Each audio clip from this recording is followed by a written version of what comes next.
Eu me chamo Ian Lecter, sou rapper, faço alguns trabalhos de ativismo pela cidade, junto de alguns coletivos, como o Coletivo Largo Preto, o Motirô Coletivo. Não só isso, também a minha música por si só, eu creio que já é um ato de ativismo, que eu costumo destacar bastante, deixar bem visível para quem não está me vendo que eu sou preto nas minhas músicas. E basicamente é isso. Estou aqui com a minha amiga Itana, obrigadão pelo convite. Eu sou a Itana Isis, sou ativista do movimento negro, faço parte de diversos grupos aqui na cidade. E hoje nós estamos aqui para falar sobre nossa juventude negra, né? Na juventude no Brasil, juventude no Amazonas, juventude afro-amazônica. O drama da juventude perdida possui duas faces. Um lado, perda de vidas humanas, e de outro, falta de oportunidades educacionais e de trabalho. E muito disso que ela está falando, que foi destacado por ela, antes fosse falado sem ter um embasamento em dados, entendeu? Mas o que foi destacado está com dados fundáveis assim, de órgãos que são responsáveis por pesquisas aqui no Brasil, como é o dado do IPEA, que mostra que esse índice de pessoas que são mortas aqui é bem elevado com o índice de pessoas de cor, no caso pessoas pretas. E o índice tem um aumento gradativo conforme o decorrer de anos, conforme décadas, de 2004 a 2015, o aumento é quase de 77%, como é apontado pelo MEIGO, que é dados do IPEA. E se fosse só isso também não acaba por aí, porque se fosse somente dados que mostram que são jovens morrendo, tudo bem, mas tem dados que apontam que morrem mais jovens negros do que jovens brancos.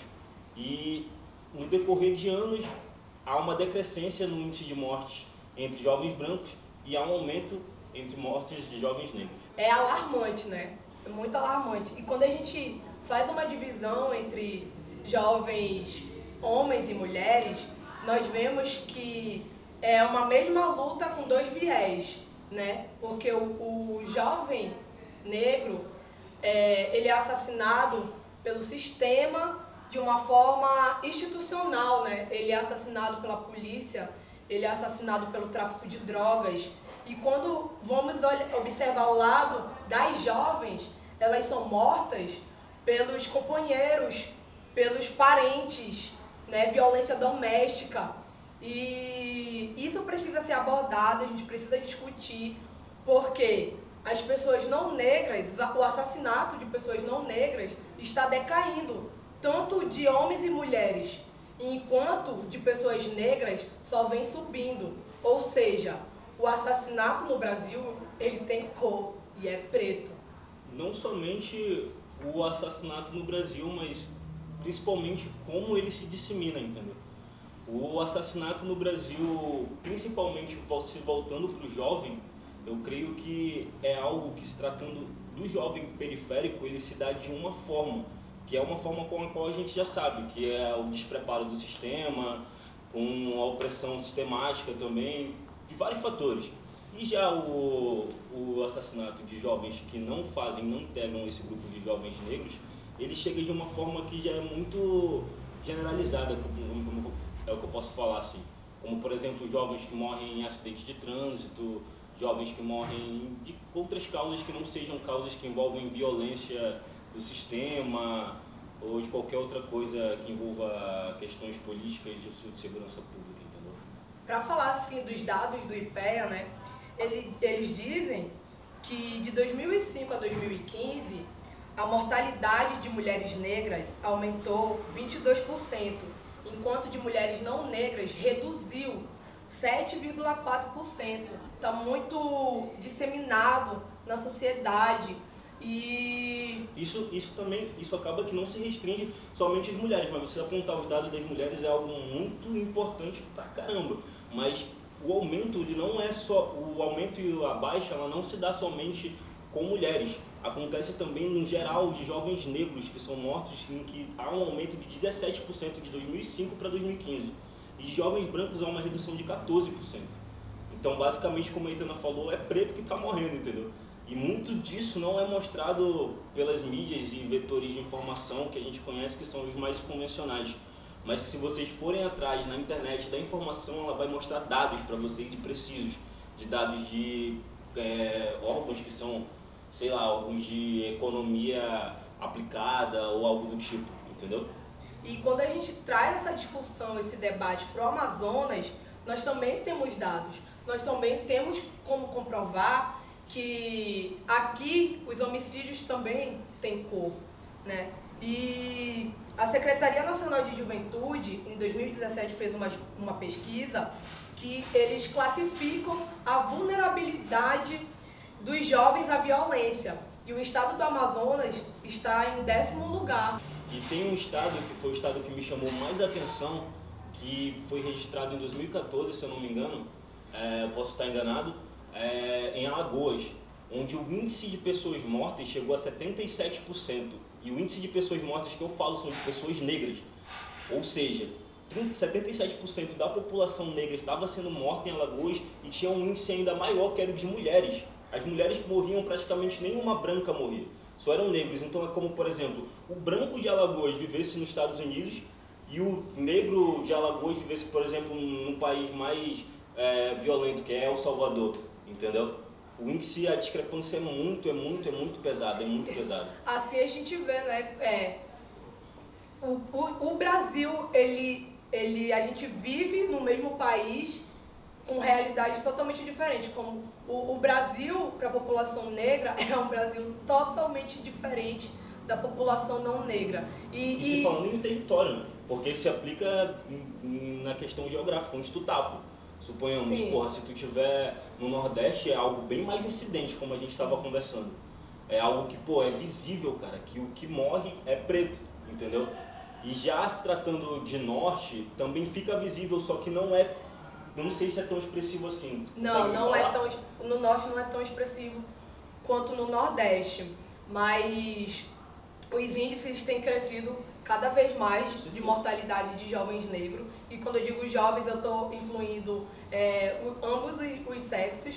E por que acontece dessa grande violência ainda maior em cima da mulher negra? Porque nós estamos na base da pirâmide social, né? Porque primeiro vem os brancos, né? Entre os brancos eles vão fazer a discriminação entre homens e mulheres, né? Depois vai vir os homens pretos, que já sofrem uma opressão sem precedentes, e por fim vem a mulher negra. Claro, não podemos excluir as outras etnias que também estão envolvidas, mas nós somos a maior parte da população, né?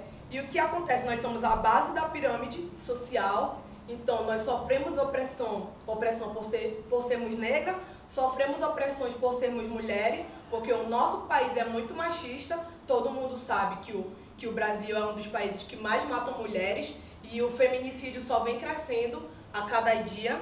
Eu queria pontuar também um dado da FSP daqui do Amazonas, em que eles registraram, e a cada 100 mil homicídios registrados aqui no estado, 73,9 são jovens, né, entre idade de 15 e 29 anos, e que há mais possibilidade desses jovens morrerem assassinados do que de um acidente de trânsito, por exemplo. Ou seja, nós estamos morrendo a todo instante, todas as instituições, todo mundo que perpetua o racismo, ele está matando o jovem amazonense. Nós temos mais possibilidade de morrermos assassinados do que por um acidente de trânsito, que nós sabemos que o nosso país é um país em que acontecem muitas mortes por acidente de trânsito. Aqui meio que já tem aquele racismo estrutural que é meio que velado, né? É aquele que vai acontecendo, meio que a geral vai dizendo que não está percebendo, mas que já está acontecendo, e ele está vindo ficando evidente cada vez mais aqui no Amazonas. Em outros estados já é bem mais visível assim, esse racismo estrutural que parte de não só fazer parte de tu é preto, blá blá blá blá, mas faz toda a parte de um mecanismo ali educacional que blá blá blá blá e chega e vum, entendeu? E tipo, eu acho que um fator, um agente assim diminutivo que é bastante positivo é exatamente essa parada que tu tá falando, essa evidência, sabe? Eu acho que, desculpa se eu estiver falando besteira, você me corrige, mas eu acho assim que em questão de empoderamento, a mulher negra, ela está, não, como é que eu posso dizer, equiparando, não estou fazendo uma comparação, mas eu acho que ela está bem mais segura e dando sentido a isso, como é que eu posso dizer, dando conhecimento a isso, de falar, caramba, eu sou preta, eu sou mulher mesmo, vou lutar por isso, sei meu lugar, eu vou procurar e vou conquistar. E eu vejo meio que nesse quesito, por exemplo, o homem, principalmente o homem que está na periferia, eu vejo ele mais distante disso, sabe? Principalmente aquele cara que sai da escola ou que é expulso, como eu já conheci casos, de cara preto que é expulso e não vê nenhuma política pública que puxe ele para fazer algo bom. E o brilho mais próximo que ele vê daquilo ali, do que ele faz, é o crime, entendeu? Então eu vejo que para você, que a mulher tá longe de ser mais fácil, não é fácil para ninguém. Para a mulher é muito pesado e bem difícil. Eu não estou inferiorizando, não estou fragilizando porra nenhuma. Eu estou aqui do lado de uma mulher que, porra, tá falando o que tá falando aqui para vocês, evidenciando, e eu creio que só essa questão já é um empoderamento bem ávido, assim, para, saca, bater de frente com essa parada. Tem uma outra pesquisa que eu vi também, Gelson et al. 2017, em que ele coloca que a probabilidade de um jovem negro ser assassinado aqui em Manaus é 4,4 vezes maior do que um jovem branco. E quando a gente fala em relação às mulheres, aumenta para 6,9. Então, nós realmente estamos na base da pirâmide e nós estamos sofrendo toda a carga de opressão que existe nessa sociedade.